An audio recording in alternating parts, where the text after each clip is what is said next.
Monsieur le ministre, chers collègues, bonjour. Je demande le renvoi, au nom du groupe La France Insoumise, de tout le document à la Commission. Je le justifie par le fait que j'estime que les deux cadres qui organisent la pensée de ce budget, car ce budget n'est pas une simple compilation de mesures, sont erronés. Le premier, c'est que vous suivez sans originalité, permettez-moi de le dire, parce que beaucoup croient que le budget est une création particulière résultant de l'imagination du gouvernement en place. Non, c'est la traduction de la feuille de route de la Commission européenne telle qu'elle nous est délivrée tous les ans à l'issue du fameux semestre européen. D'ailleurs, dans un passé récent, les gouvernements français, quels qu'ils soient, n'ont fait que cela, plus ou moins bien, mais que cela. Par exemple, les réformes du cadre administratif du pays par M. Hollande ne répondaient à aucune espèce de nécessité. Il l'a fait parce que l'Europe l'a demandé, et après sa première copie, comme elle n'était pas au point, il a lui-même réformé sa propre réforme qui n'était pas entrée en vigueur. C'est l'organisation des régions. Depuis, la réclamation sur le Code du travail est incessante. À chaque semestre européen, la Commission nous demande de fluidifier, flexibiliser, etc., les relations de travail, et vous avez commencé par ça. Je ne donne que ces deux exemples parce que je veux venir tout de suite à la critique de fond que je veux adresser à cette pensée qui résulte du travail de la Commission et de ses préjugés idéologiques. D'abord, l'absurdité de la règle de 3%, quelle que soit la situation, quel que soit le contexte. À supposer que ce soit un bon chiffre, elle s'applique. Autrement dit, il est impossible de prendre des mesures contracycliques. Or, pendant des décennies, la France se caractérisait, du fait de son organisation, par le fait qu'elle avait une économie contracyclique. Maintenant, impossible. 3%, quoi qu'il arrive. Alors évidemment, on peut toujours se piquer de sérieux sur les 3%, mais c'est une blague. Lorsque la limite du déficit a été fixée, les Allemands proposaient 5%. Ce sont les Français qui ont proposé 3%, et c'est un inspecteur général des finances qui raconte ça très bien, M. Abeille. Nous connaissons l'auteur de ces 3%. C'est un homme dans un bureau à qui on a dit 5, c'est beaucoup trop, 1, c'est ridicule, 3, ça fait au milieu, ça fait sérieux. Ça fait sérieux, mais ça ne l'est pas. Car il suffit de regarder ce qu'est le bilan du pays auquel ce remède de cheval a été appliqué contre tout bon sens. Il s'agit de la Grèce. La crise a commencé en 2010, vous vous en souvenez, mes chers collègues. Eh bien, à cette époque, la dette de la Grèce était de 146% du PIB. 6 ans après, c'est-à-dire après que le produit intérieur brut se soit écroulé du quart, 25%, que les salaires se soient écroulés du quart, que les pensions de retraite soient écroulées de 20%, que le chômage soit monté jusqu'à 22,5% et que 400 000 personnes aient dû quitter leur pays parce qu'elles ne pouvaient plus y vivre. Où en sommes-nous? La dette de la Grèce est à présent de 186% du PIB, c'est-à-dire quelque chose comme 15 points de plus, 20 points de plus qu'au point de départ. Rien n'a été réglé. Qu'attendez-vous donc de remèdes de chevaux qui ne guérissent rien, mais qui ont plutôt tendance à faire mourir la bête? Et si on veut regarder d'encore plus près, on s'étonnera d'apprendre que la Grèce dégage chaque année 2,9% d'excédent brut à son budget. 2,9%. Nous autres Français, nous en sommes loin, hein. Eh bien, avec 2,9%, ça signifie qu'il y en a pour 50 ans à écluser l'état actuel de la dette. 50 ans. Est-ce que la Commission européenne s'apprête à dire à la Grèce et aux jeunes Grecs et aux générations actives de la Grèce, pendant les 50 prochaines années, l'unique plan, l'unique objectif politique que le pays va se donner, c'est de rembourser la dette? Eh bien, c'est ce qu'on est en train de faire. Et tout ça sur la base de calculs dont vous me permettrez de mettre maintenant en cause l'existence même et la nature. Enfin, qu'est-ce que ça peut bien vouloir dire de comparer le niveau d'une dette à la production de richesse d'une année, monsieur le ministre? Qu'est-ce que ça signifie? Quel rapport objectif cela décrit-il? Est-ce que l'un quelconque d'entre nous voit son endettement évalué par rapport à son revenu annuel? Mais dans ce cas-là, tout le monde est mort. Mais non, monsieur, pas dans les dettes privées. Allons, monsieur de Courson, allons, reprenez-vous, je vous prie, et ne m'interrompez pas. Bon. Par conséquent, ou si vous voulez m'interrompre, je vous donne la permission. Hein. Voilà, merci. Non, c'est absurde. Si vous rapportez la dette de la France à la durée moyenne d'un titre de dette conclu par l'État, qui est de 7 ans et 31 jours, l'endettement total de la France est, par rapport au PIB des années considérées, de 12%, c'est-à-dire rien, qui justifie les sacrifices et les destructions auxquels nous sommes appelés. Ça, c'est le premier point. Le cadre de la règle d'or, le cadre intellectuel et conceptuel de l'économie telle que le pense la Commission européenne est une absurdité qui ne va pas vous permettre de faire face aux événements qui arrivent et dont je veux dire un mot. Nous sommes donc, deuxième cadre de votre budget, dans l'idée, au fond, que vous avez récusée, je m'en souviens très bien, de la théorie du ruissellement. Et la théorie du ruissellement, on connaît, on empile de l'argent en haut, il finit par dégringoler des grosses miettes sur ceux qui sont en dessous. Le ministre a dit, pas du tout, c'est pas comme ça, c'est pas ça que nous avons en tête, c'est tout autre chose. Nous donnons de l'argent en ne prenant pas des impôts, nous donnons 10 milliards, et nous savons que ces 10 milliards vont créer des investissements, qui eux-mêmes vont créer des emplois, qui eux-mêmes vont rapporter des taxes et des impôts, et le monde meilleur auquel aspire, j'en suis persuadé, M. Bruno Le Maire, mais qu'il ne verra pas avec de telles méthodes. Cette théorie bute sur un point très clair. Il n'est prouvé nulle part que l'argent de plus que l'on donne au capital va vers le travail et l'investissement. Il n'existe aucune preuve de cette affirmation. De la même manière que la preuve de l'inanité de la politique de la Grèce, je ne sais pas pourquoi ça vous amuse, monsieur le ministre, mais je suis sûr que vous avez une bonne raison d'en rire. Mais moi, je le prends très au sérieux. Je le prends très au sérieux. Parce qu'après tout, peut-être que vous pourriez avoir raison, mais personne ne critique ce point de la doctrine économique. Vous m'avez répondu dans le débat. Vous m'avez dit, mais monsieur Mélenchon, si l'argent ira à la production, pourquoi? Parce que le bon sens.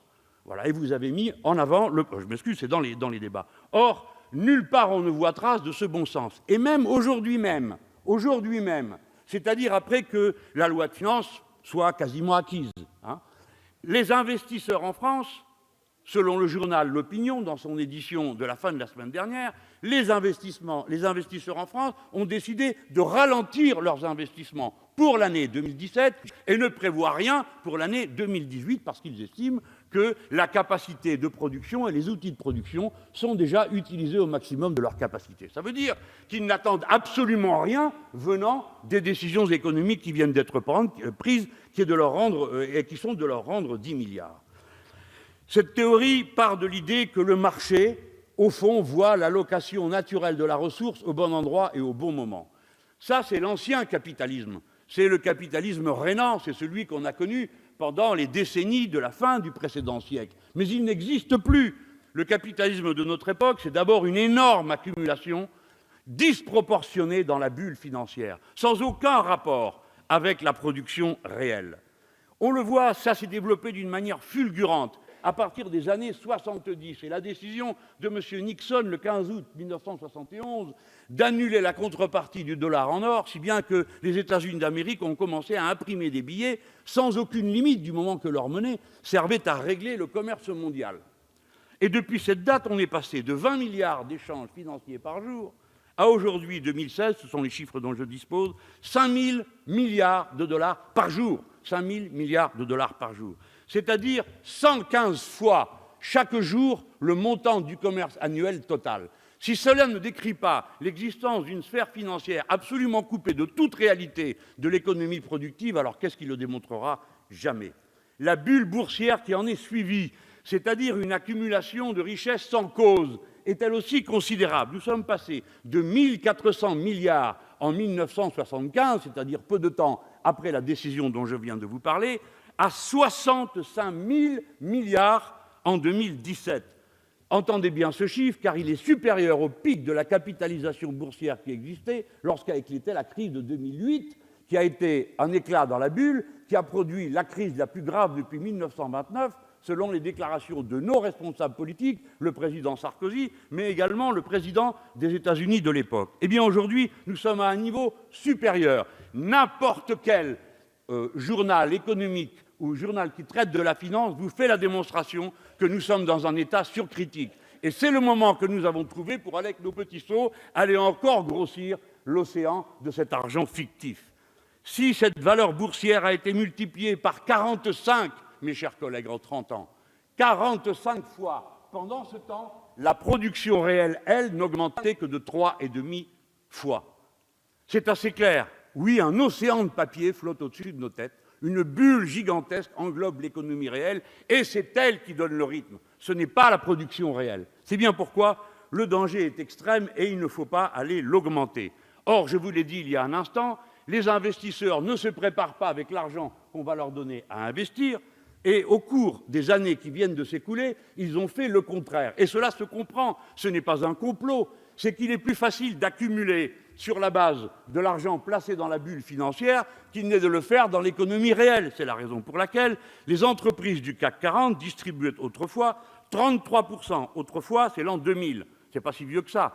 33% de leurs bénéfices passaient aux actionnaires. Aujourd'hui, c'est 57% de cette somme. Ça veut dire encore une fois qu'on compte sur des gens pour placer de manière opportune leur argent. On sait depuis les Paradise Papers et le Panama Papers et le reste où on en est de l'utilisation que font ces gens de cet argent. Me voici maintenant rendu à vous dire que s'ils ne le font pas, si ce n'est pas le choix des investisseurs, si le choix des riches est toujours les dividendes, si la bulle boursière nous menace, alors il faut qu'on regarde, est-ce qu'il y a des théories économiques ou des pratiques économiques qui aboutissent à un résultat inverse? C'est ça qui nous intéresse. Eh bien, je vais chercher la preuve de ma démonstration à la Banque centrale européenne. Ça va paraître peut-être curieux, mais la Banque centrale européenne a commencé par dire qu'elle donnait 400 milliards aux banques à la condition que les banques, en échange de l'argent qui leur a été donné, donnent des titres de prêts immobiliers. Résultat, rien. 60 milliards à peine de consommés. Plutôt ne rien prendre que de lâcher ce qu'ils considéraient comme plus sûr que de l'argent à aller placer dans l'économie réelle, parce que c'était la deuxième condition que posait la Banque centrale. M. Juncker a proposé 300 milliards de plan de relance. Que s'est-il passé? Rien. Cette somme n'a pas été utilisée non plus. Il a fallu que le banquier central adhère avec un peu d'humour à la théorie de M. Keynes la plus folle, qui disait que de toute façon, pour relancer la machine, tout était bon, y compris jeter des sacs de billets depuis des hélicoptères, parce que ça obligeait les gens à dépenser immédiatement l'argent pour qu'on n'en reprenne plus. Ce que je suis en train de vous raconter n'est pas une invention de ma part, c'est ce qu'il a dit dans une conférence de presse avec humour pour répondre à un journaliste qui lui demandait quelle est la limite de ce que vous êtes prêt à faire pour relancer l'économie. Il avait dit il n'y en a pas, il avait même accepté cette hypothèse. Eh bien, regardez ce qu'il a fait. Un jour, il a compris que s'il posait des conditions, les banques ne plaçaient pas dans l'économie réelle. Qu'a-t-il fait? Il leur a dit « Je vous donne l'argent que vous voulez contre rien. 80 milliards par mois. » Au bout de plusieurs mois, alors que l'économie était entrée en dépression en zone euro, ce qui est la catastrophe totale, au bout de 4 ou 5 mois seulement, l'argent a commencé à ruisseler et on a pu voir remonter la pente de la production en Europe, qui fait qu'aujourd'hui, on dit qu'il y a un mieux. Le mieux, c'est du 2%. Il a fallu injecter dans l'économie européenne gratuitement 2000 milliards, c'est plus de 2000 milliards, c'est-à-dire une année de la production totale de la France, pour qu'aussitôt on voit la machine se relancer. Donc c'est bien la preuve qu'il suffit d'injecter, c'est-à-dire de mettre dans l'économie réelle pour que la machine redémarre et qu'on retrouve taxes, impôts et le reste qui mettent les budgets d'équerre. Oui, cette question est posée avec une urgence absolue. Car voyez-vous, sans cesse vous évoquez, on évoque la dette publique. Et tout le monde oublie tranquillement la dette privée. Or, la dette privée en France est supérieure à la dette publique. Les Français ne doivent pas 2200 milliards, comme on le dit d'habitude, ou dans ces eaux-là. Ils doivent en plus la même somme en tant que dette privée. Autrement dit, il y en a pour 4500 milliards. La seule manière de soigner la dette privée, surtout quand vous avez une bulle financière, c'est de relancer l'économie réelle. Parce que c'est elle qui va permettre au moins à ceux qui ont emprunté de ne pas être défaillants. Par où arrivent les éclats de bulles? C'est la première remarque que je veux faire, qui n'entre nulle part dans les hypothèses économiques qui ont fait partie de la mise au point de ce budget. Évidemment, la question de la dette est posée à toute l'Europe. Et j'en viens maintenant à ce que je crois être indispensable. Si nous ne faisons rien, si nous continuons avec l'absurde règle d'or, qui ne tient aucun compte des effets de cycle économique, si nous n'en finissons pas avec ça, que va-t-il se passer? Les tensions dans les nations vont s'exagérant sans cesse. Pourquoi? Parce que partout l'État recule et le service public recule, vidant de son sens même l'existence de la nation, qui ne peut être rien d'autre qu'une communauté de solidarité.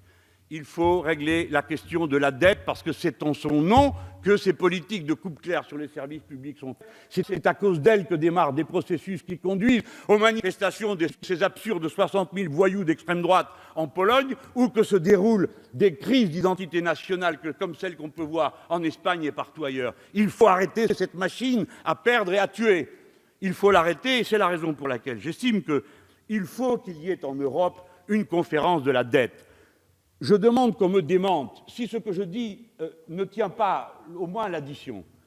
Si la totalité des dettes publiques des États en Europe étaient achetés directement par la Banque centrale européenne, au lieu d'être rachetés sur le second marché, comme nous l'avons vu se faire jusqu'à une date récente, jusqu'au point ridicule où la Grèce a procuré 8 milliards à la Banque centrale européenne, dans le pire des cas, nous aurions 5 à 6 % d'inflation. Eh bien, moi, je vous le dis, je préfère 5 ou 6 % d'inflation et une Europe qui vive dans la paix et la prospérité plutôt que la guerre qui s'avance. Merci.